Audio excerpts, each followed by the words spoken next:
Because if this is what the case, this is happening here too, on the internet, or the internet, is it? It's happening on the internet also. Okay. The flashes are both in channel 1, so they can both speak to my camera. I have choices in what groups I want them to be in. I can put them in group A, B, C, D, or E, or whatever. I can choose this one to be A, and I can choose that one to be A, and then whatever changes I make, they're both going to be the same. The changes will apply to both equally.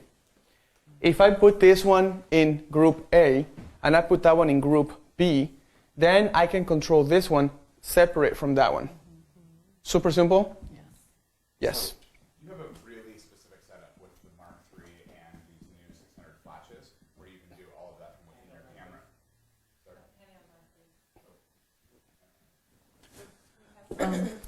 We don't have one either. It's right there.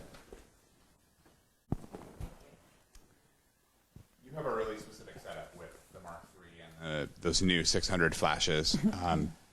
Where everything can be controlled from the back of your camera. I think maybe you can do that with a Canon transmitter, I'm not sure, but I would argue I don't have that, and I think I'm probably speaking for a lot of people in the studio, or I'm sorry, on the internet as well, where you have to go to the corner of the reception hall and adjust your flashes manually.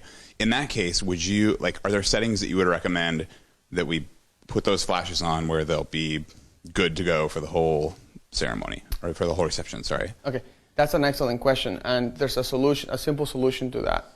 Because you're inside a reception room, if you don't have this radio transmission stuff available to you, you just have a regular flash, a regular advanced flash like this one, like 580EX2 or the 580 the regular one. It doesn't matter. You can go optical on the reception, because when the flash fires in a dark room, the other flash should be able to see the flash, and then you should be able to trigger it. And you can control the flash. If it is in if it is in optical transmission, you can lower the power. You can use the Canon RTE2, Canon. Yeah, you're right. The Canon transmitter. Yeah, some of us are using maybe Chinese brands, or I think the Pocket Wizards you can control it. Nothing wrong with Chinese. My wife is Chinese. It's perfect. Yeah, they're wonderful. I don't have any problems Nothing with them. problems, okay? No, they're great, joke, except I can't control my flashes through the back of my camera. Yeah. So in that That's case, because you're using radio transmission. Yes, it is. Yeah. If you're using radio transmission and you're using Pocket Wizards, you won't be able to control them on the camera. Except now Pocket Wizard came up with a new solution to try to compete with these flashes, where you can actually control the settings and stuff. They're trying to catch up with that technology. But right now, let me make it super simple. There's two ways of firing the flash. Option 1, you can fire an off-camera flash with optical transmission, which means that the little optical light comes out, and then the other flash says, ooh, there's a light. I see the light. I should probably turn on by now. And then the light goes, okay, boom, and then the light goes, okay? That means that they have to see each other. This light has to be seen by the other flash. That's option 1. Option 2 is radio transmission. It goes through radio waves. So in other words, it can go through walls, it can go through buildings, it can go through whatever you want it to go. The second one is the one that I'm using right now, radio transmission. If you do not have radio transmission, you can buy radio poppers. That can give you radio transmission. You can buy, radio poppers actually give you TTL technology through optical TTL technology too. You can buy radio poppers. You can buy Pocket Wizards. If you can afford a setup like this, I highly recommend the new Canon setup, because it gives you all of the options. You can control everything on the camera. So that's quite nice. I'm now going to, we have to go on break. I'm now going to turn off this flash from firing, and I'm only going to have her lit by the two flashes here. This will not play a role anymore. When you see the lights come out of this flash, it's not going to affect the exposure. It's only going to tell them to fire. Okay?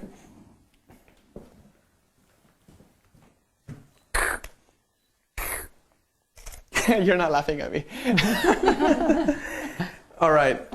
This photo here, 0046, plays no role whatsoever on my, this flash is not firing whatsoever. Okay? That's important when you're shooting reception photos. You want to just use this as a triggering device. That way you get a cool directional light when you're photographing. When somebody comes up to you and says, "Excuse me, could you please take a picture of me?" You go, "Oh, sure." And then you really have to like quickly switch your settings, right? With this flash, you can just turn off the wireless technology. That's it, it's turned off. And I can say, "Sure." And I can come over here and take a quick picture of her. So, sure, I'll take a picture of you. Let me see. Speed light control, let me change this to faithful. And there you are. You have a perfectly exposed, only this flash is firing. There's no problems with it. So that's picture number 0047. Okay? So Roberto? Yeah. Let's go on break. Are you ready? Yes. Or do you have anything else you want to cover before? A lot. I know you do. But I'm just warming up on this. I get excited about the flash, Susan. We It's can fun see for that. me. We can see that. Okay. Well, Cookie Cat Chick, Victoria, our friend Victoria, Hi, says, Victoria. "We don't need a break. I could listen to Roberto all day, nonstop." And a lot of questions about Flash are coming in, people. But again, this was just a small portion. And perhaps, yes, people should call to have Roberto back for more Flash. Yeah. So what is it? We're going to take a 15-minute break. What is it that we will finish up and wrap up this workshop with when we come back? Okay, we are going to, let me just make it clear, this is a very basic flash thing that I'm doing for receptions. Now we're going to apply this basic knowledge with wireless flashes, and we're going to apply them towards table settings, how to photograph for wedding coordinators, what's the importance of shooting for wedding coordinators, how do you deliver the photos to wedding coordinators, what is the best way to tackle photographing food, photographing the cake, photographing table settings, all of that stuff. If you do a good job with the table settings, you're going to be wedding coordinator's favorite. They don't care about your bride and groom portraits. They're like honey badgers, okay? They only care about the stuff they did, which is the coordination of the details and the cake and the table settings and the reception. So that's coming up next after this break. Oh, Roberto. Oh. That's a lot of honey badgers. Yeah. And what? a lot to jam in into our last hour plus. So everyone just go take a little break, but we will have so much more to cover. Hillary Sawyer is saying, the biggest thing that I'm taking away from Roberto is that it's all about authenticity, but not just producing authentic photographs, but it's about being authentic and the whole package. By making this connection with the bride and groom, creating something special with their involvement, and challenging yourself that you are going to get the best possible shot. So I want to keep that in mind, that just like you were talking about, you love teaching this stuff because you believe it and you're so authentic. So I do believe that's it. being Yeah. read. That's being read. That's nice. I like that one. You are authentic. I don't know what to say, Roberto. Just say honey badger. I will not say honey badger. This day alone, Roberto, this day alone, we have covered the psychology of sales. We've talked about timelines. We've talked about client meetings. We have talked about Flash. We have talked about pricing. And that is an amazing day so Discounts. far. Discounts. A little bit of basics of Flash. Yes, and we're not done yet, everyone. So it's pretty much, you are covering all of the solutions to all of the problems in wedding I photography. sure hope so. And a lot of wedding photographers out there know what it's like to need these solutions. If you are one of those photographers, I highly suggest you purchase the course now. The course is $149, but if you buy it right now, it is $99. It's a steal of a deal for all of these solutions. So purchase the course now while we're at break, and we'll see you guys back here in 15 minutes. Thank you.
Welcome back to Creative Live. We are in the home stretch with Roberto Valenzuela and 101 solutions to common photography problems.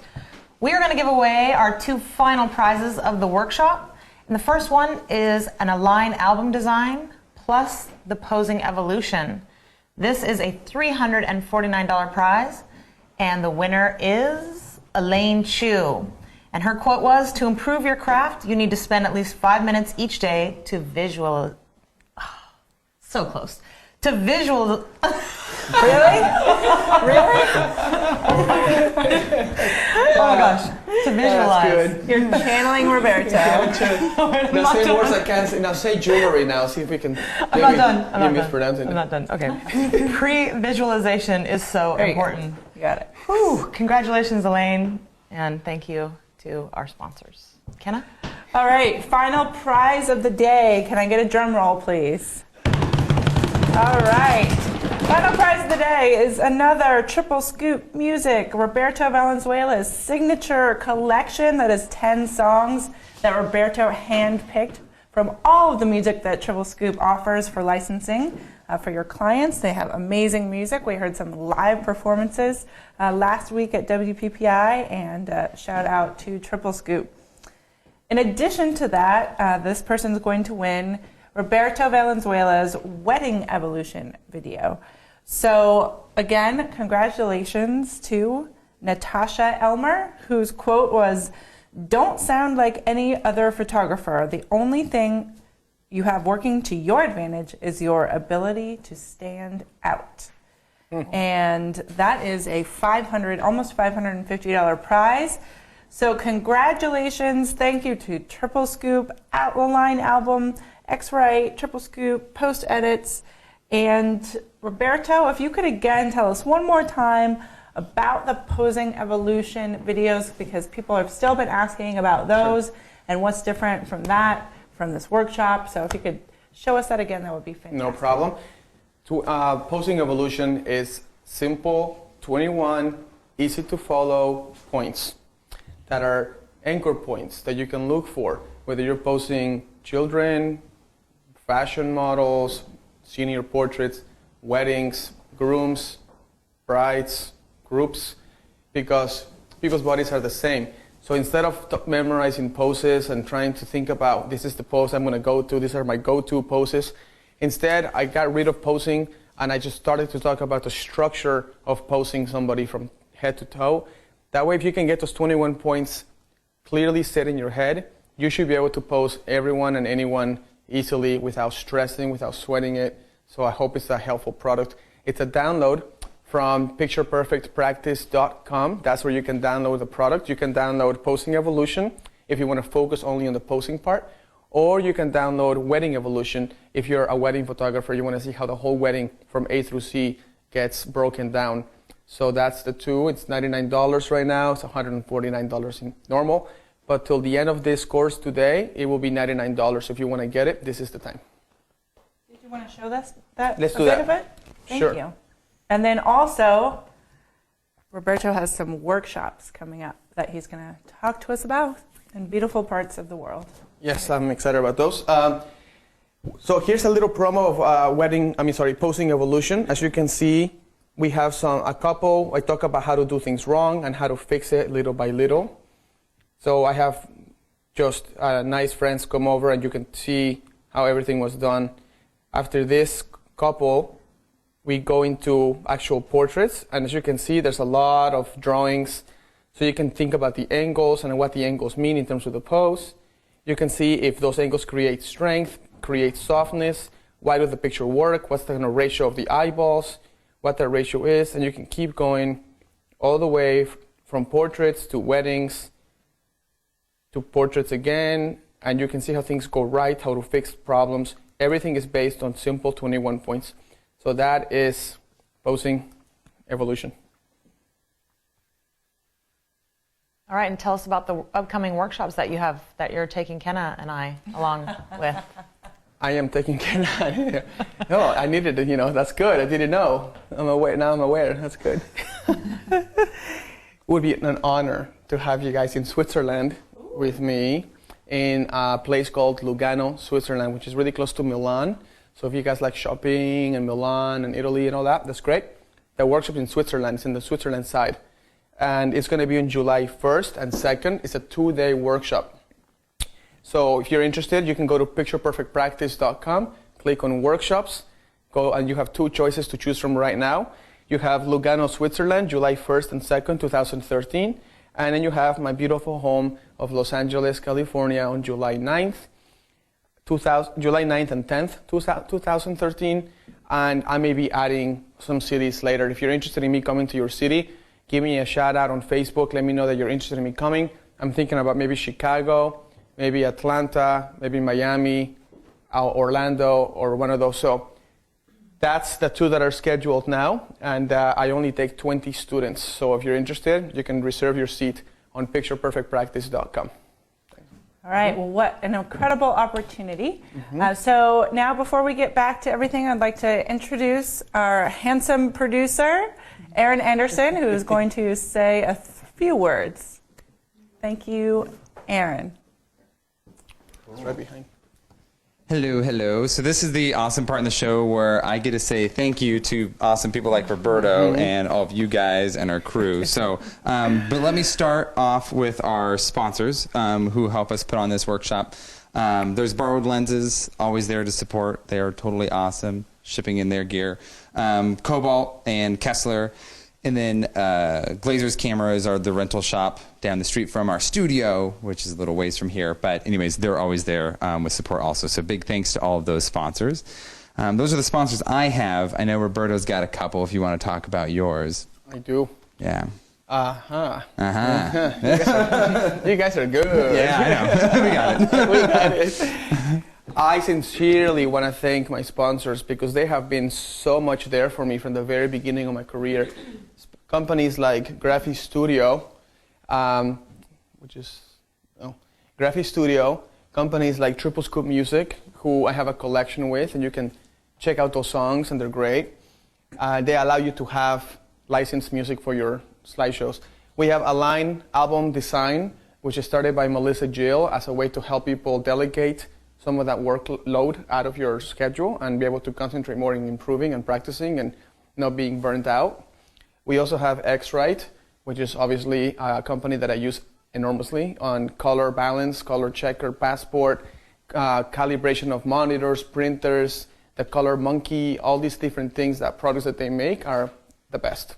So, and of course, we can't forget my beautiful editing company, Post. Well, not mine, I don't own it, I just use it.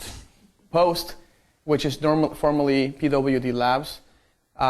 They're great because you get your own private editor, so they get to know how you work, they get to know what you like, and you can just send your weddings off to them, and they can turn them around in about 4 days, ready to show to clients and so forth. So that's Post, and I'm very thankful to all of them, and to all of you guys at CreativeLive equally. I want to thank everybody equally. So thank you so much for everything, guys. It's a lot of work, I know. It's a little bit of work. A little bit, yeah. Yeah, you put us through our rounds, but it's good. Yeah, you did too to me.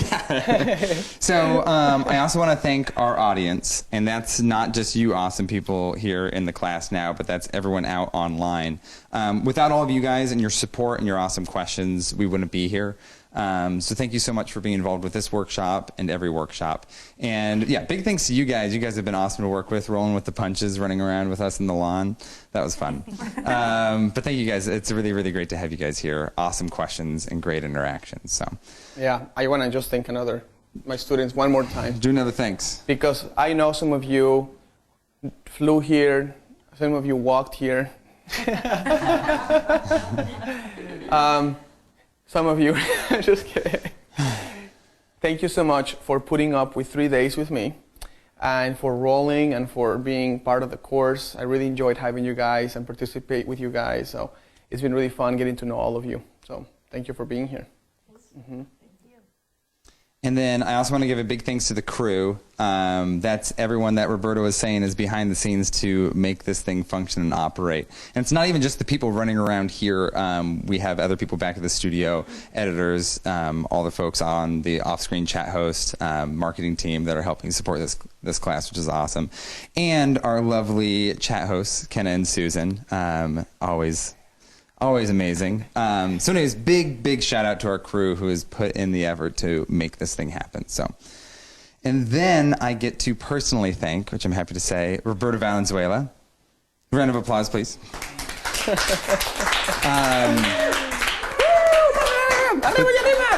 So Roberto's been here once before, and he's back again. And when I heard he was coming back, I was ecstatic. I honestly was. I really was. Yeah, believe it or not. No. No, you're a pleasure to work with. Like you honestly are, and the workshop has been a lot of fun. Even when you have us running around all over the place. You gotta make it fun. Yeah, you definitely spice it up, which is good. I appreciate that. Sauce. I know you do. So. But anyways, thank you, Roberto. Thank you have Aaron. been great. So thank you very much, and I'm glad you brought your twin. And my stunt double, You David know? here is here to back me up. That's I right. appreciate that. That's the way you do I it. called him in. I thought this workshop might get crazy, so if I had someone that looked like That's me. right. Yeah. You know how to do it, Aaron, because every time I'm like, I wish there was two of me. But see, he figured it out. You know? Finally got two of me. This man, it's good. This is this good man stuff. figured it out. He actually does have two of him in the same room. It took me a while to figure that one out, but I finally Good, got you it. did it. Yeah. And we also thank our producer, Aaron Oh, Anderson. that's me. Yeah. Yay, Aaron thank you. Anderson.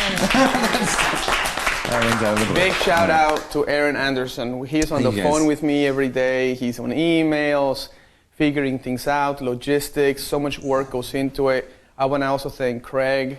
I also want to thank George Veranakis for inviting me. I want to thank everyone at CreativeLive. You know, Julia, she's here helping me out. I mean, everyone is a big part of this course, and the success of this course depends on them. So thank you so much, Aaron, for all of your work. Yep. I know it's dealing with me is an adventure. It is if an you adventure. can call it that. Yeah, adventure's a good word. But you know, we're making the best course we can put together for our Yeah. audience out there. So that said, get ready for a rockin' last segment. I'm going to turn it over to you, and Okay. let's bring this thing home. Let's bring it home. Bring it home.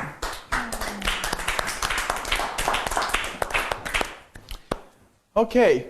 So last segment, we're gonna go 5 minutes review of what I was talking about with flashes. I'm gonna simplify the situation, but this time I actually want to focus on something that we don't do a lot, is how to make reception details work for us in terms of our business. How to light them in a way that makes wedding coordinators jump off their seats and want to recommend you. You know, so there's a lot of emphasis goes into the portraits of our clients, whether they're boudoir photos or whatever. But if you're in the wedding industry, we don't put hardly any emphasis on the fact that the coordinators put a lot of their time and effort here. So if you help them sell their own services and you spend your own time selling what they do for them, you're making their life easier. And guess what happens when you make somebody's life easier? They love you. And when they love you, they recommend you and they want to work with you more. So don't ignore the wedding party details. This is not an accessory to the wedding. This is a crucial part of your business. Crucial part of your business. Just like I said on the first day, taking beauty shots with the bride, just straight on beauty shots for the makeup and hair person that takes care of that. You want to be able to give her perfect photos with the bride's eyes open, closed, side angles, so you can make her job easier. And for wedding coordinators, this is where it's at. Wedding reception, details, plating, table settings. So, to make things very clear and easy, I just wanted to say that although this is not a flash course, and I never intended it to be, I did want to speak for a few minutes about some basic flash setups and why I use those for my receptions. So, in flash setup, in wireless flash photography, I have both flashes on channel 1. I do use all flashes that are exactly the same.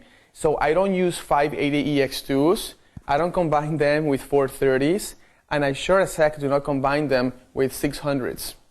You can, but I find that with flashes, and there's so much technology in those things, that when you're mixing and matching, you're just adding problems that you don't really need. So if you can, sell what you have and buy either all 430s, because they're a lot cheaper, or buy all 600s and make the leap, go for the best you can find, it's the best technology out there. It will solve a lot of your problems because of syncing issues with cameras and so forth. So the solution to that is just to keep it all the same. I'm sad this is my last segment. So, I'm getting sad it's my last segment. Okay, let's not get sad. Well, we let's only just got run 40 through. minutes, so let's pump it Let's up. pump Double through. time, double Let's time. Let's pump through. So, on flash, I put the 2 flashes. I put usually just 2 flashes, and I have one on my camera. One flash is on channel 1, group A. The second flash is on channel 1, group B. The reason why we have both in channel 1 is because I want to be able to fire both at the same time. You could have one flash in channel 1, one flash in channel 2, and then when I push my shutter, I'm only going to connect with one of them.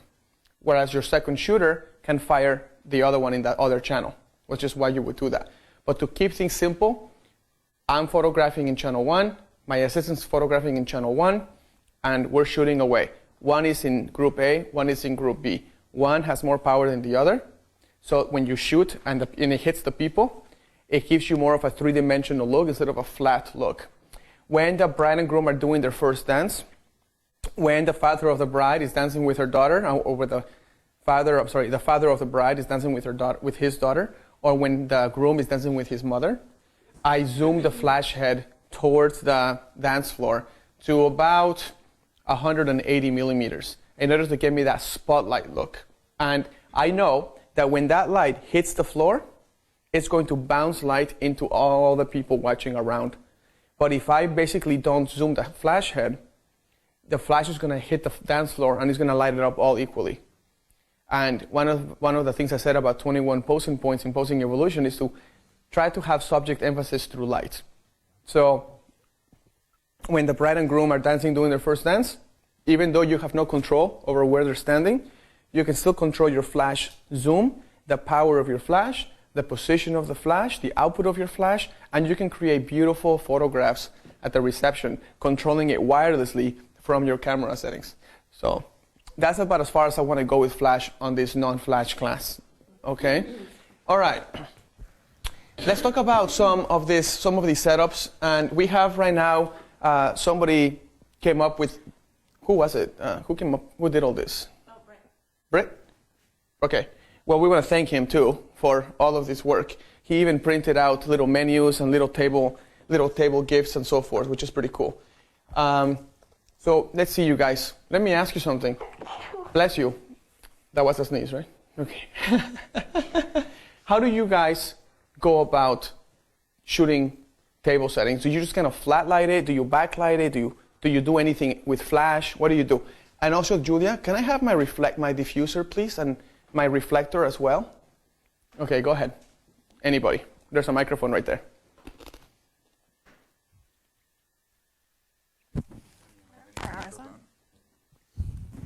We don't have a lot of time, so. I don't use flash. Okay. What do you do? Just use available light, try to backlight as best What I if it's can. at night? What if it's inside? I haven't done that yet. I don't know yet. Got it. Anybody? I use a video light or flash from 2 sides. You do. Okay. Let's go ahead and take some photos of this and see if we can create a beautiful photograph of these looks, of these table settings. The first thing we're going to do is photograph it flat, and then we're going to add some shadows into it. The reason why you want shadows is because shadows creates texture. Okay.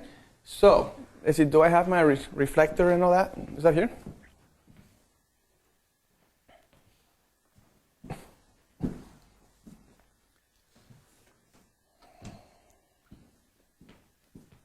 And I'm going to grab my 7200 and my macro.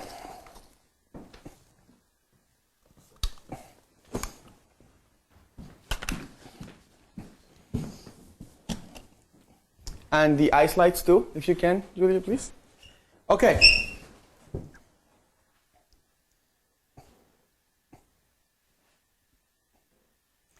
Let's start with photographing a little bit of the food. Here we have some, who knows what this is actually. We'll photograph this first. All we have to do to it is add some dimension to it. So we're just going to photograph it really clearly. And let me show you the wrong way of doing it first, and then we'll fix it, okay? So if I grab my camera and I just take a picture of it, it looks like photo number 0048, which is quite the terrible photograph. Can you guys see that? Yeah, there you go. Exciting or what? Woohoo. Yeah, awesome, right?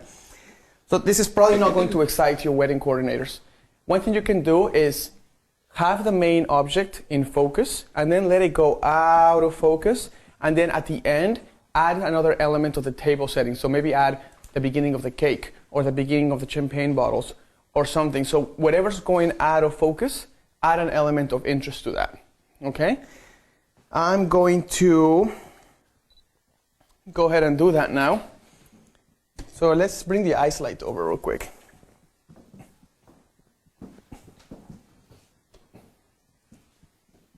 And we want directional light, and we want shadows. Remember that? So all we're going to do, I don't know if the camera can show this, but if you light them this way, they look flat. If you light them this way, they get a lot of texture. So it's pretty simple. So we're going to actually keep the light this way to get the shadow going. You can really see the difference there. Let me see if I can increase the power of this. Okay, no you can. All right. I'm also going to make sure that the little ribbon of the cake shows nicely through the background, and where it will be out of focus then, okay? We're gonna move all of this. Can I touch this, or is it gonna be, yeah.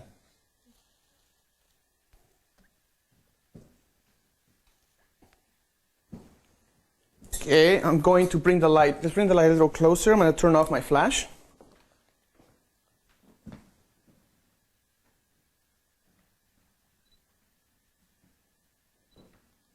I'm going to put this my aperture at 3.5 to get just a little bit of that ribbon in focus there.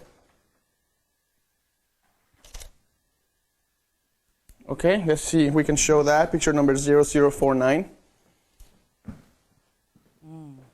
Okay, can you guys back there show the photo I took before 0049 and put the two together?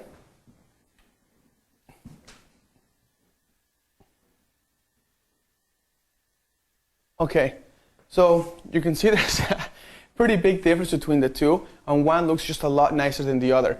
This one looks flat, like it's just there. This one looks like it's got a life on its own, and you want to. This one also shows a little hint of the cake and the ribbon of the cake. This one just goes into oblivion. There's nothing showing in this one. So this is not crazy rocket science. We're just adding texture by adding shadows, and then you're thinking about what's in the background. Okay? Let's do another one. Let's see, for the champagne bottles, let's do something cool with that. Let's go ahead and add a light to it. So I'm going to come and bring this light. Thank you.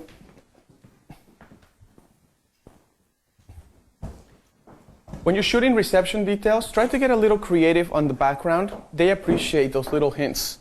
So take a look at what's in this table and ask yourself, what could be used as a background to the champagne bottles? And looking around, you have a little cake with powdered sugar, probably not the best, right? You can have a cucumber with some sauce, probably not the best choice for the background. Or how about a photo of them, right? So let's grab this.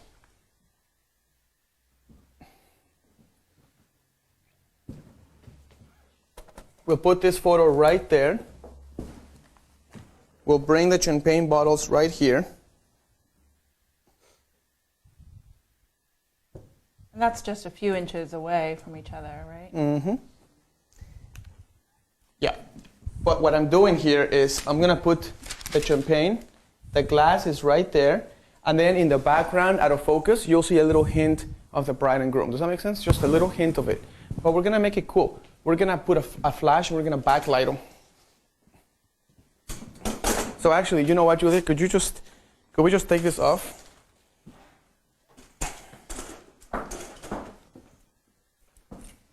Okay, this is very simple. I'm going to put this on channel 1, group A. That's it. Channel 1, group A. Now I'm going to grab my camera. I'm going to put this on channel 1, group A, but I will not let this flash fire. I'm only going to let that directional light illuminate the bottle, okay? So I'm going to go ahead and go to master. And I'm going to turn off this flash from firing. And in addition, I'm going to change my lens to the macro lens. So take this off.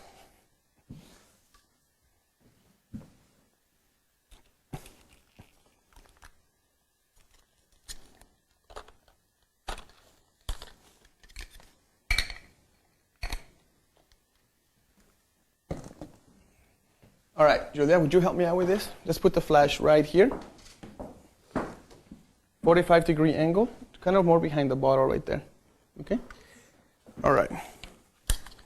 Lens cap comes off. Solution to the first 102 problem, right, Kenna? Lens cap.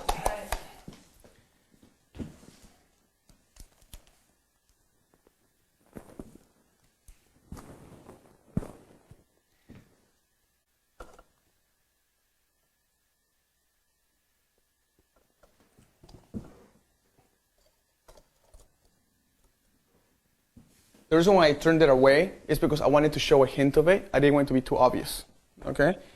All right, now I'm going to go ahead and take my shot here.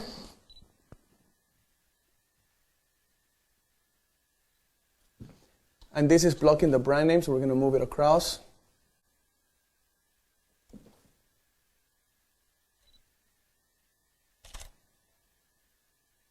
And let's see if we can...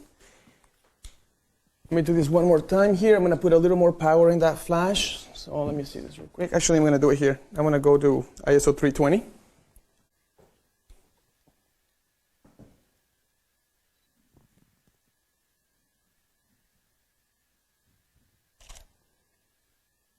Okay, can we please show photo number 0051?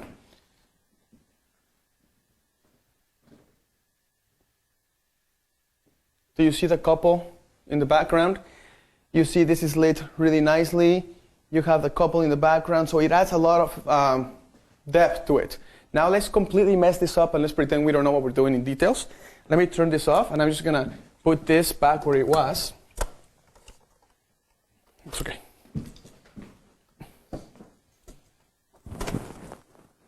Let's put this back where it was. This was here. I don't know how this was actually. It was something like that. And now, let's take a picture, and let's just shoot it flat. Where's my other lens?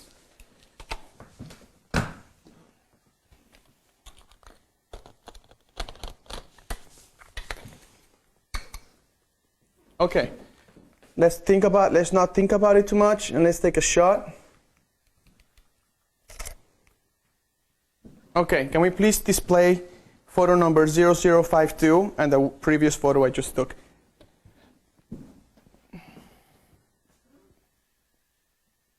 Okay. It sounds ridiculous, but you have no idea how much wedding coordinators are just praying that somebody gives them quality detail shots. Quality detail shots. This photograph on the right, I took it this way because I see this all the time. When I do teach workshops, I ask my students to bring me detail shots of the receptions. And a lot of the times, not always, they look like the picture on the right. And then I ask them, what are you photographing? They're like, the details of the table. Which one? Like, are you photographing the flowers outside? Are you photographing the tablecloth? Which one?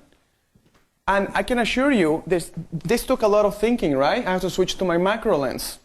I had to backlight it with a wireless flash. So it's worth developing an eye for two things. Where are the shadows falling? What am I showing in this photograph? And what's in the background?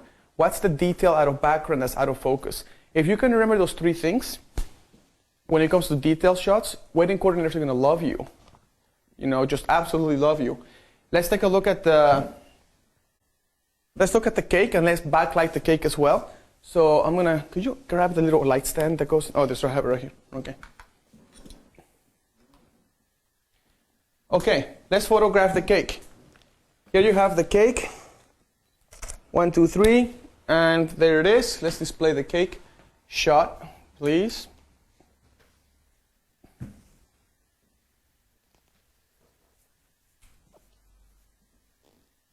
Bam, do you see the cake there? No, you don't, because you also see everything else, right? Terrible. Now,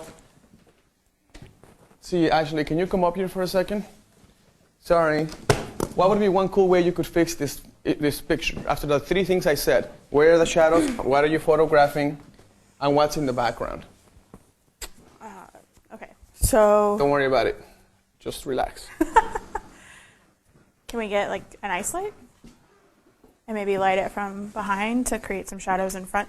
Okay, so let's do that. Let's do that. What about what angle do you want to photograph this from and why? I would probably photograph it from lower to make it look larger. Where's that bad? You probably don't want to do that because you don't want to. It's a tall piece. It's like a person. You probably don't want to distort it. You want it to look contracted. So you actually want to do the opposite. You kind of want to from above. Yeah, I would switch to your 70-200 because it's the lens that contracts the most. I would shoot it from far away, zoom in to 200 millimeters, and then this curtain is a distraction, isn't it? So what do we do with it? We put it in the other side of the cake, and it adds a little piece of elegance to the cake now. So do you see what I mean? So you're going to balance it. In other words, if I was to take the picture from here, and I take it this way, right now, let's do that. Let's take this picture now. Let's just photograph it in a terrible way. And you see how you don't see the cake. Can we show that photo, please? You see how you don't see the cake at all. How does that look to you? Now the cake looks puny and small, right? Mm-hmm. But you don't want to go under. You don't want to make it look big either. You don't want to make it look like it's this crazy thing. Let's do that. Let's do that. Let's see if that looks good. Can we display that photo as well? Does that look cool to you? Probably not. Now let's totally wrap it around. So let's get the 70-200. Let's get the flash set up. We're going to do 2 flashes this time. Okay. Move this over here. Let's get the second flash, please. I want to put 1 flash here in the back. Now what I'm going to do here is very simple. I'm putting 2 flashes behind the cake. 1 flash will be in A, 1 flash will be in B, and 1 flash will be much weaker than the other. It will be about half the strength. The reason is I'm looking for shadows, right? So when the first light hits the cake, the second light is going to hit the cake at a weaker level, and it's going to create shadows. And it's going to look really cool. Then I'm going to use the curtain, and I'm going to add a little bit of the curtain on the right, just to kind of guide your eye towards the cake. Okay, so let's do that real quick. Flash number 2 is right here. This is Julia, she's the best. Okay, very quickly, I'm gonna change to channel 1, group B, and I'm gonna put this at 50% power. Another thing I wanna make sure the audience sees, I'm not giving the camera a full flash. I'm going to put this at a 45-degree angle, and I'm gonna pull the white card out in order to get some of the light to hit the cake and some of the light to hit the roof and fill the cake from the top. That make sense? This way, the light will go up, come down, illuminate the cake nicely, but this will hit the cake directly. This is at -2. That's a regular TTL at 0 exposure compensation. Okay, so let's do that. And now I'm going to illuminate. I'm going to change the cake a little bit, just gonna move it to that side.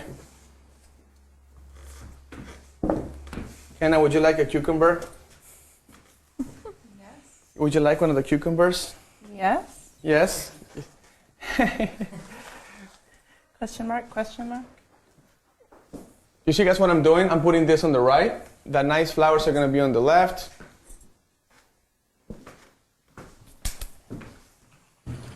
Pointing this flash at the cake.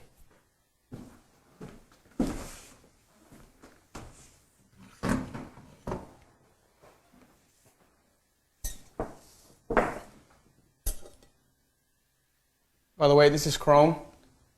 Remember what I said about direct reflections? If the angle of your light source is hitting this, and you match that angle to where your camera is, you're gonna get the full blast of the light on the chrome. All you have to do is change the angle, and then you're no longer matching angles, and you can get rid of that.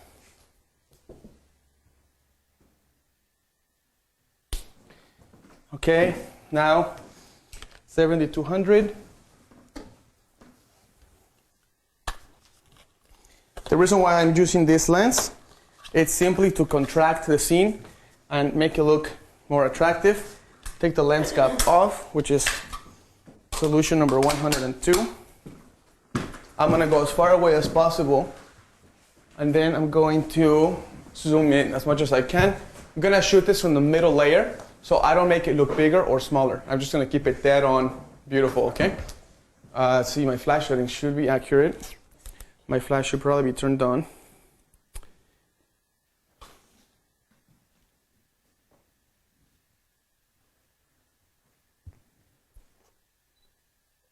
Now the window's on the right, the flowers are on the left. I am dead on the cake.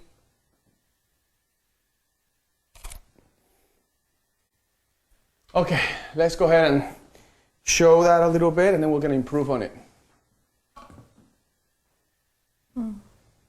Okay, it's cool, but it could be better. So, you guys see the problem here with putting the flash directly and not lifting the card at a 45-degree angle.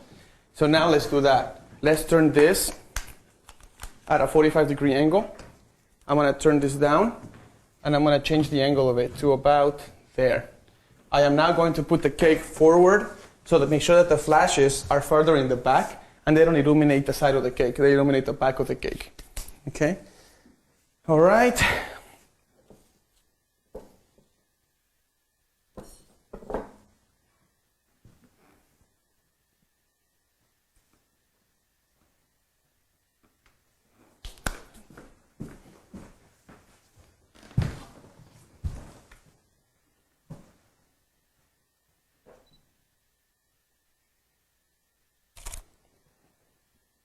Okay, I like that much better. Take a look at that real quick. It's starting to look better, but we're still having a little bit of burn. So I'm going to grab this flash, lower the power, and actually put it right behind the cake now.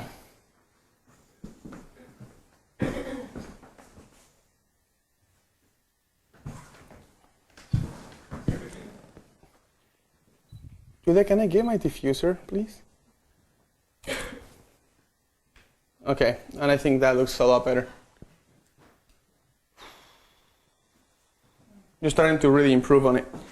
I'm going to actually brighten up the cake just a tad from the front. And that's pretty much the winner right there. And how are you brightening that up? Quick. I slow down the shutter speed. Okay. Because in flash photography, the shutter speed increases the ambient light or changes the ambient light. The aperture increases or decreases the amount of light from the flash getting into your camera. Thank you. That is much Beautiful. better than the original. Now let's photograph. This is a problem for a lot of people. Let's go ahead. How far away were those flashes from there, just for people who can't quite see? So I was basically problem solving the cake. We were getting burnt cake on the left, burnt cake on the right. So I decided to fix the problem and putting the flash right behind the cake, and that will give it a beautiful rim light. And then this became kind of like a background kicker light kind of thing, and that light is just kind of hitting the cake a little bit on the left. Okay? Oh no, that's the big. Where's the small diffuser? It's right here. No, it's okay. It's right here.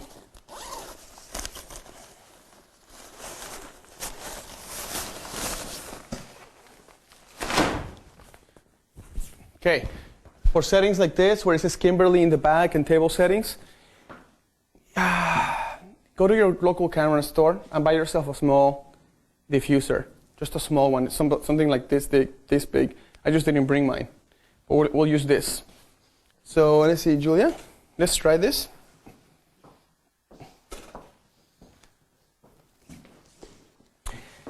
So we're gonna photograph the table settings here. But we're not going to photograph it with direct light. We're going to actually put the flash, we're going to shoot it through the diffusing panel. So all we're doing is basically putting a big softbox into here, okay? Now, let's try that really quickly. Now, if you're photographing and there's details like this, I recommend to go ahead and shoot the detail, but your aperture shouldn't be too shallow. It should be probably around 4.0. That allows it to be in focus. It will be in focus all the way through, and then slowly it will drop out of focus. You're dealing with very expensive details, you want to increase it to f8 or f11, and you want to get more of them in focus, okay? You probably don't want to shoot them directly down. That looks flat. You want to shoot them at a 45-degree angle and add light to create shadows and make sure that most of them are in focus. Once the focus drops, it should be at the last part of the detail. So let's put this here. Let's get that flash and we'll put the diffuser over it. So here we go.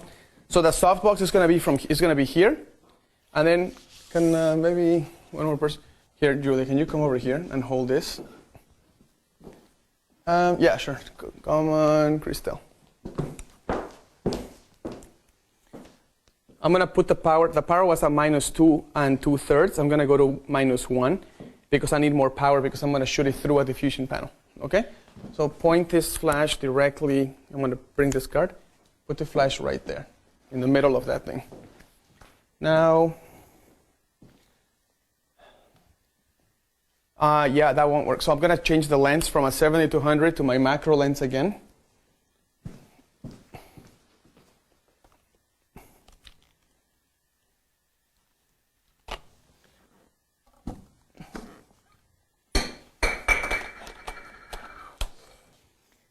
The only reason why I'm switching lenses from the 70-200 to the macro is simply because of the look. I know this lens very well. I know what kind of look I'm going to get. And the 70-200 look is not what I wanted. It looks a little bit too compressed for me. So I'm going to not compress it as much. You guys see these flowers here? They're a little bit too far away for the photograph. So I'm going to go ahead and add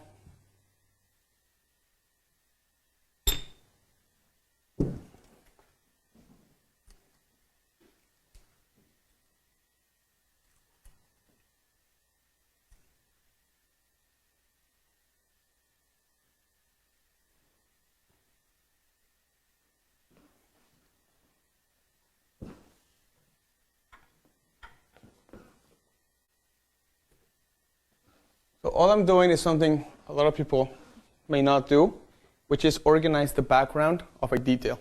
That's it. Okay? Again, this flash is not firing, only that one. I want to see the heart. I'm going to change my aperture to 5.6. My ISO will be 1000. My image stabilizer will be on.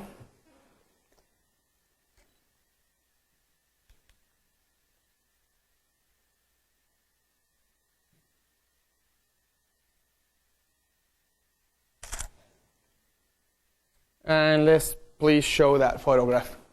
That's a lot of work for a picture. So. You'll be surprised how many weddings I get from shooting details really properly. You'll be surprised. Wedding coordinators are like, we work with people all the time. You're the only one that gives us work that we really want to be proud to show. It's not just flat details. It's like you're taking it to the next level. Look how soft that light is. So I started with a super, super small light source, and I made it into a huge light source. The reason why I did these diffusing panels because I'm photographing forks and spoons. And what did I say about chrome and metal, right? You want to make the light source so big that it covers the entire fork. You guys want to do a quick experiment? How much time do we have? Well, we got the word that we could go a little bit over 4 o'clock, so okay. Let me do 10, something. 15, 20 minutes. Okay. Let's do something a little more complicated. This is straight up the most complicated thing to photograph, right? It's totally reflective. So if we take a picture with this, and we just take it flat, you basically get, where's that flash again? Go ahead and hit it right here. Watch this, guys. I'm going to match the angle, okay? the angle from here to here is going to be the same as my camera. It's going to be the same angle. Does that make sense? When I do that, it's going to create a direct reflection. It's going to be really bad looking. So that's we'll just start with that. Okay, ready?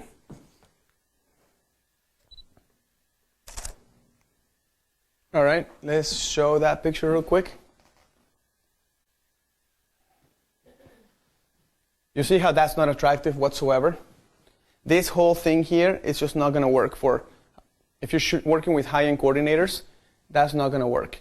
If the fork or the knife have the names inscribed into the fork and the knife, this is going to ruin your photograph. You look like an amateur, basically. So now let's fix this. Let's grab this. Let's bend it in half to create double diffusion. Let's hold it right there. Sorry, right there. Let's put the flash right through it. Now, very carefully, you're still going to get a highlight, okay? But the highlight should be big enough that it should encompass the whole thing. All right? Let's back up a little more. Actually, the window light's going to get in my shot here.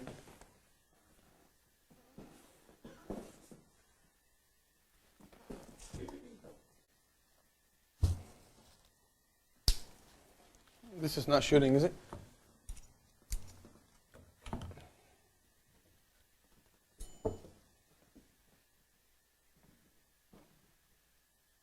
Okay.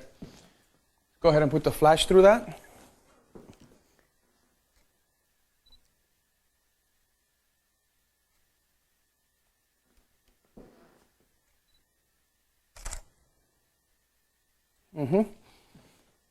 Take a look at that photograph, compare that to that, and now you can clearly see the name and so forth. This little piece right there that you see that's illuminating with a direct highlight is because that side actually hit my camera at the same exact angle. So all I have to do to see how we got rid of this, all I have to do to get rid of this one is change my camera angle just a tad to not match the angles anymore. So let's try that again. So once again, Roberto, this is a real wedding scenario, because you're teaching us as you're going along. You're doing this very quickly, correct? Yep. But Yep. you are doing this. You're bringing the lights. You're having your diffuser, whether Yes. it's the small one or whatever. But this is real. Yeah, that's actually a good question. So if you're watching online, you're thinking, does he really do this? Yes, of course, but I do it really fast. Like right now, I'm just trying to instruct and teach and explain the mentality behind it. But if you want to do the real scenario, I show up to the reception. I do a quick scout of where the best light is, if there's like a window near it. Then I just think, what am I photographing? Am I photographing the plate, the detail, like the little decor? The little decor? Am I photographing the menu? What's the point? Or am I photographing the whole setting? I always add up. Can we post a photo of the table setting that I took, please? I have two flashes on me, one on A, one in B. The same setup I use for these is the same setup I use for the whole reception. I do bring a diffuser, but for details I use one that's about a quarter of the size, and I just put the flash through it. My assistant holds it, picture, move on. Picture, move on. With a cake, I backlight it, then I give it a kicker light, which is another flash, picture, move on. And you just keep doing it. I do the whole reception in about 10 to 15 minutes. So that's what you got to do. Wow. Yeah. And you're okay moving stuff around? Some people are asking in the chat room. Like those flowers you moved, you move it back. Yeah, you move it back. You don't worry about it. The coordinators are not going to tell you, please do not take a great photograph of my details and my work. Please. Please take a horrible picture, you know? But actually, go ahead and take a look at this photograph one more time. Don't you think a wedding coordinator will love that? That is gorgeous. Now, let's not remember, if I don't think about it. Oh.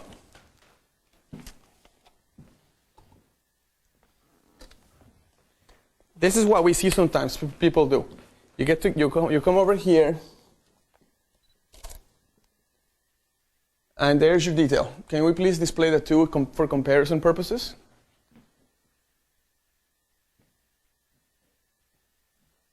Okay, there's one. See look how nice those two look together, right?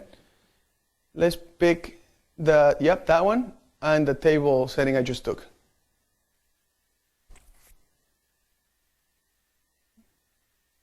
The last one, that one. Yep, okay. This is why you go through the extra effort. You take the extra steps to learn your lights, learn your flashes, learn what the diffusers do to make the light bigger, where the shadows fall. This is why you take care of that.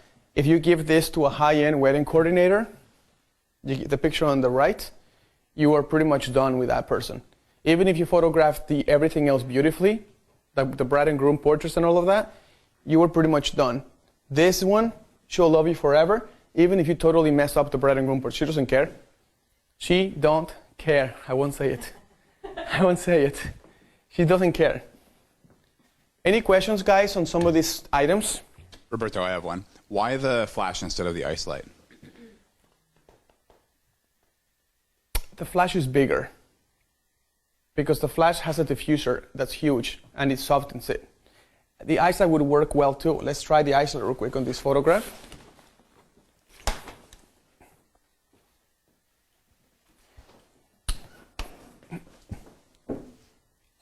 No, yeah, hold it right there. Let me see, let's lower that.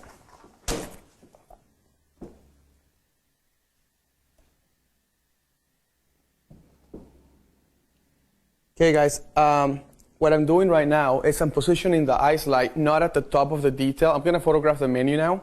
I don't want the menu to be flat lit. If you're watching online, flat lighting the menu doesn't make an exciting menu. So I'm lowering the light so I can create some texture into the paper. That's all I'm doing. So I'm gonna go back to my macro lens.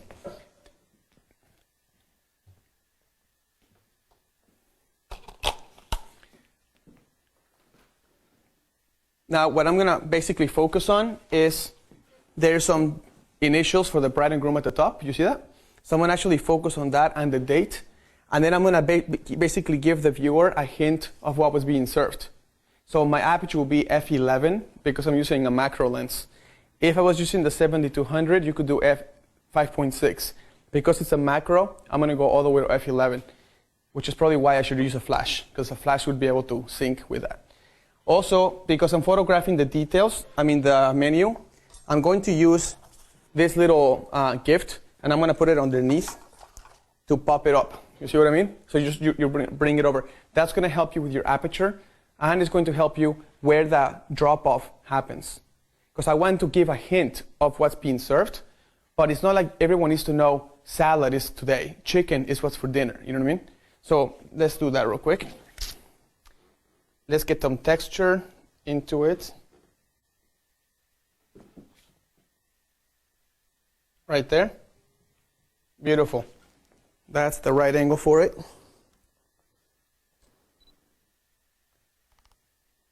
F11.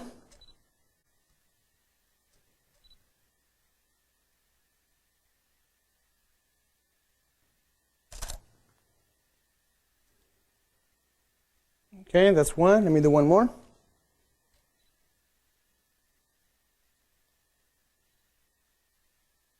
I'm going to go to F13.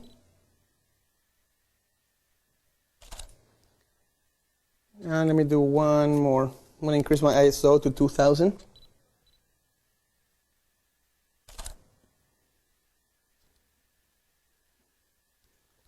Let me change the light to lowered angle, and this will be the final and the one we can show. Lower the light a little more.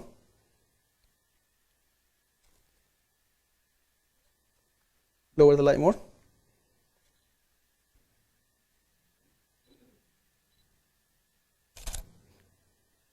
Okay. So we can show that last one a little bit. And you can see how this gives you a hint as to go out of focus, but the focus point is kind of more on this part. And I didn't worry about the frames and the borders because that would add a strong line and that would ruin the picture. Let me show you what I mean. Put the light back up. You push this button for 3 seconds.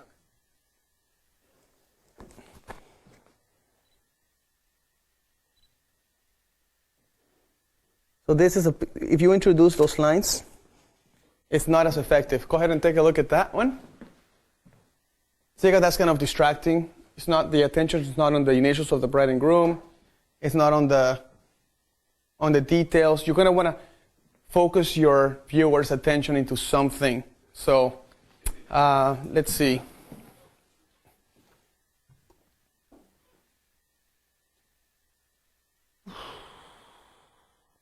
Let's photograph the whole table setting, shall we? Like the whole section right here. So I'm going to put this back. Let's turn this off. And for this, I'm going to use 2 flashes. So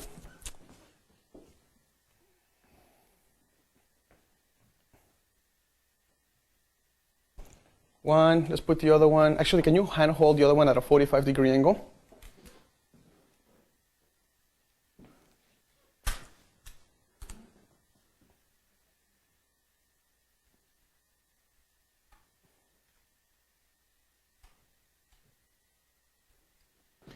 If you do not have a diffuser, you might be able to find a napkin.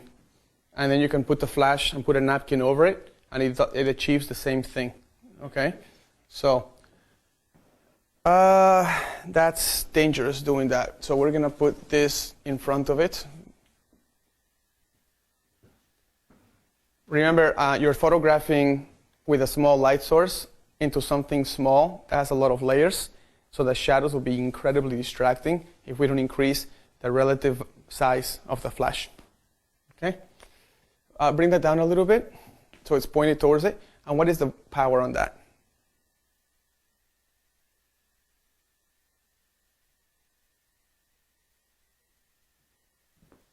-1. Okay.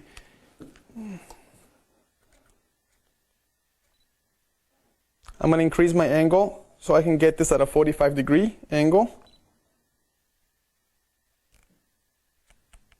I want to make my aperture 3.5 to get a nice, actually 4.0 to get this nice out of focus in the end. I want to change my ISO to 800.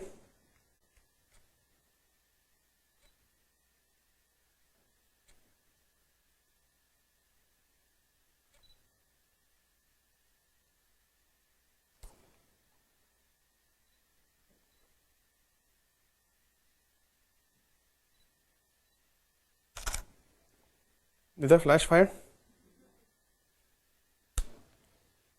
Give me 1 second, please. And flash is not firing. 1, 2, 3. And I'm not going to take the picture because this is not in the right. This is a little bit too out of. You need to organize every little detail of it. Just make sure you take care of those little details. Now go ahead.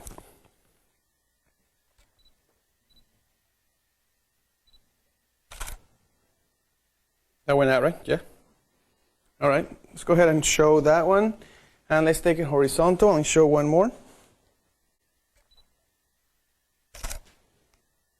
And that one. So, can we put two on both on the screen, please?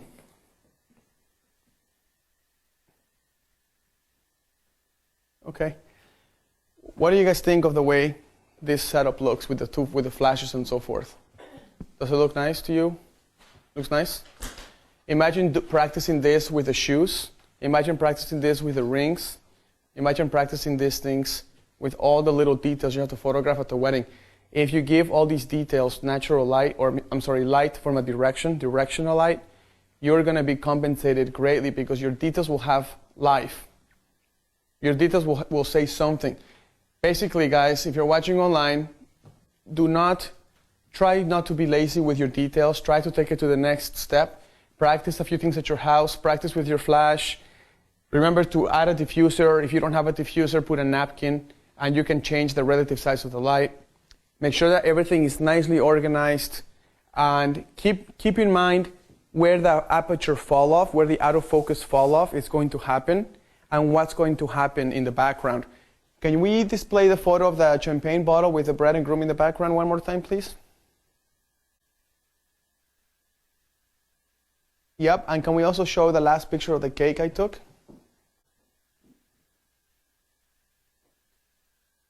And can we put, in addition, the last photo I took of the table, sorry, not the last, the second to last photo I took of the table setting, the vertical picture?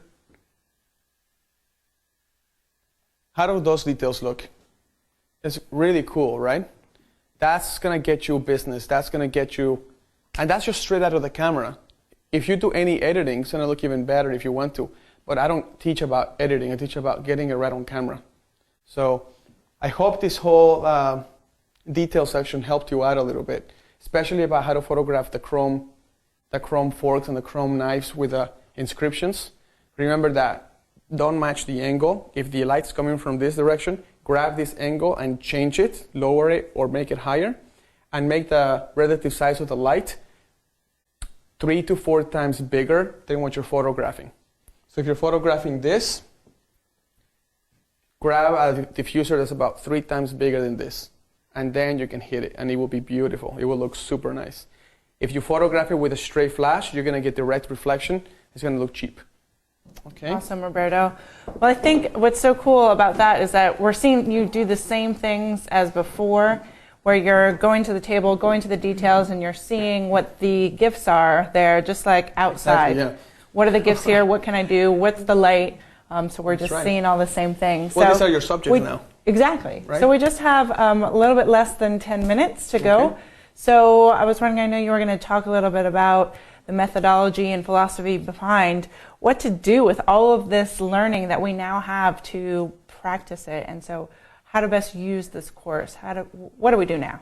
I'm going to spend the last 10 minutes on bringing it all back to the core of what I love to teach, which is I want to leave you with something to be able to do at your own home. So I'm going to leave you with that. So go ahead and get rid of this, and then I will go back to my presentation here.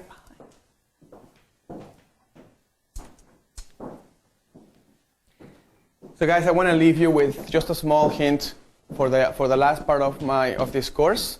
I want to leave you with something that may be 10 minutes worth, but it's something that's very dear to me.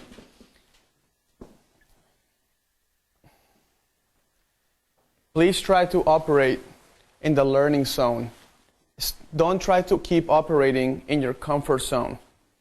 If you feel like you're not even thinking on your portraits anymore, then you're not pushing yourself enough.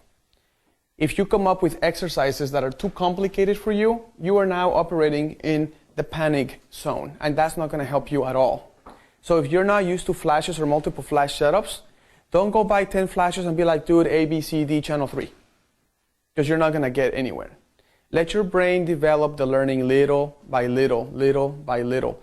Operate in the learning zone. That means you're comfortable, but you're just at that very verge of where you're just starting to not know what's going to happen. Okay? And you're going to just push yourself creatively just a tad. Here's some ways to operate there. When you're at home, get your practice sessions and say, what is the goal of this practice session? What am I trying to achieve? One practice tip could be, I want to photograph a table setting with a really symbolic background that's slightly out of focus. So go around your house, pick up something that's sentimental, put it in the back and photograph it. Try one light. If you don't know how to use flashes, try the video lights. If you don't know how to use a video light, try the window. If you don't have a window, use your iPhone light. There's always a way. The next one, be specific and have constraints to your practice sessions. So for example, one practice session can be, I'm going to photograph the bride and the groom together, where the bride is hugging the groom from the back the entire time. And you're going to create 5 variations of that pose. You're going to have the bride hugging the groom from the back, and you're going to have 5 variations of that pose. How do you do that? You can change one arm. You can change the weight, could be shifted differently. You could change the way where she's looking, or you can change where her head is or where her chin is. And make little changes. And study what happened in those changes. Did it look good, or did you started to mess it up? If you push yourself on posing like that, you're going to get a headache very quickly because you're pushing yourself so hard. So the third point is be repetitive. Once you do the exercise, grab your photos, look at the bad ones, figure out what happened, and then do it again 2 days later or 1 day later. Don't wait 6 months because you're going to forget what happened on the first practice session. So just give your head 24 hours and then go back to it and do it again. Grab your bride and groom or your friends, put the bride behind the groom, and now pose with knowledge of what did not work the first time around. Okay? The next one is get feedback. Ask someone. You can ask someone like me, like, hey, what am I doing wrong here? Can you give me some feedback? You know, if well, that's what happens at workshops. You can look at that. If you don't have a workshop, ask a friend who knows quite a bit more than you about something that can give you some area of expertise. If you do not get feedback, you may not know if you're doing something really wacky. So that feedback really works well. And the fifth one, you have to be committed. And I just want to say, like, commitment means dedication and hard work. You're not going to develop all of these skills, like you said, overnight. You had a problem with a small room. Your practice session should be creating great portraits in a small room with one single person. The next exercise could be creating great portraits with one single person in a small room and one flash. Your next project can be 2 flashes. The third project can be 2 flashes with a gel, an orange gel or a blue gel.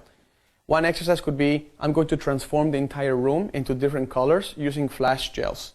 But the person that I'm photographing will not be, the color cast will not be on them. And do that, and it's fun, and you'll have a great time. And you better download your photos, look at them, and write down what went right, what went wrong. If you don't do this, if you just take the picture, you think you can memorize it, but it'll go away in about 3 to 4 days. You'll be gone. So grab a little notebook and just write it down. You know, this is what I did, this is what happened. It takes you about 5 minutes, 10 minutes maybe. Keep the practice session super short, super sweet, and go home and watch the football game or whatever, but you'll have that learning. I think we owe it to our clients to be experts at what we do. I think we're going to charge money for what we do. It should be a performance, not a practice session. When we go to our jobs, we are performing, and our clients should be the what's it called? The recipients? The recipients of our efforts, not of our guessing and hoping that we got good photos. We cannot keep doing this to ourselves and to the industry. So next time you do a job, you should remember this is now a performance. This is no longer a guessing and hoping, and I hope it turns out. Because then we're going to not bring the industry up. We have to bring the industry up together. So let's do it. Thank you a million times for being here. Kenna, Susan, I love you guys to pieces. And that concludes my session. So. Well, Roberto, what another 3 days with you. This has been an incredible 3 days. And I just want to again say thank you so much to everybody out there watching online. Thank you to the Stimson Green Mansion, who has hosted us here for 3 lovely days here in Seattle. This place is gorgeous and yet provided us with many challenges to be able to overcome for all of you out there. I want to thank our studio audience again for coming all the way to be with us and learn directly from Roberto. And of course, one more grand CreativeLive thank you to Roberto Valenzuela. Muchas gracias. You're welcome. You're welcome. Thank you. And if you would like to thank Roberto, please go to the CreativeLive Facebook page. We have a thank you card posted to the top of our Facebook page. And just let Roberto know so he can read those comments later and get all the love from you guys that he can't read right now. So I'm going to read you some love, Roberto. Please do. All right. Carolyn Tree says, you are awesome. I love the way your mind works. I have learned so much. I appreciate you sharing your knowledge with us. I will use this wherever I go. I also have your book, which made me look at the world in a whole new way, and I have you to thank for it. That's really nice. Really, really nice. Thank you very much. People love you. Okay. Penny Foster says, I bought this course and your previous one because I connected with your teaching style, and I thank you for your generosity in sharing your knowledge and your pursuit to help other photographers raise their game. Oh, absolutely. Thank you. I like that. Thank you. So that is very, very cool. And did you have something you wanted to add? I did. I just think that I love what those last two people said, because it is, we have so many amazing photographers that come on here, but Roberto, your teaching style and the way that you lay things out for people and give them something that they can actually go out and do and learn in pieces, chunk by chunk, that is what is so incredible. You are a master classical guitar player, if any of you out there aren't familiar with that. And Roberto learned photography the same way that he went about learning classical guitar. Exactly. And that's by taking those pieces, 5 minutes every day, not overwhelming yourself, but just going at them in little chunks, and that is how the brain works. And I love that you taught us that psychology behind the brain as well, just so we really understand what we are doing. But the goal here today was, this weekend, was not just to watch Roberto solve these problems, but really to learn how we can go about the same things when anything we encounter for our clients, so that you too can step into any room with your clients and know what you see and know how to automatically, second nature, get the shots, the professional shots that our clients are paying us for and want to pay us for, because they are just that outstanding. like So that. you are learning Roberto's language. He's laid it out for us. And you can learn how he says pre-visualize over and over. Yes. Or just visualize. Or just visualize. But you can go forth and go back and use this workshop to learn that language. And it does take practice. And he has laid it out for you with those things. What am I going to practice 5 minutes today? What am I going to practice 5 minutes tomorrow? Is it the 5 lights? Is it this one of the 21 poses, points of posing? So it is all laid out for you to refer back to. 3 days of Roberto Valenzuela It's been fun. for $149. However, for the next less than 5 hours, you can purchase this course for $99 and have access to Roberto any time that you wish, and that you are presented with these poses and that you are ready to get out of your comfort zone. So there's a buy now button that's right beneath the video that you're watching, and now is the time to do that if you are going to.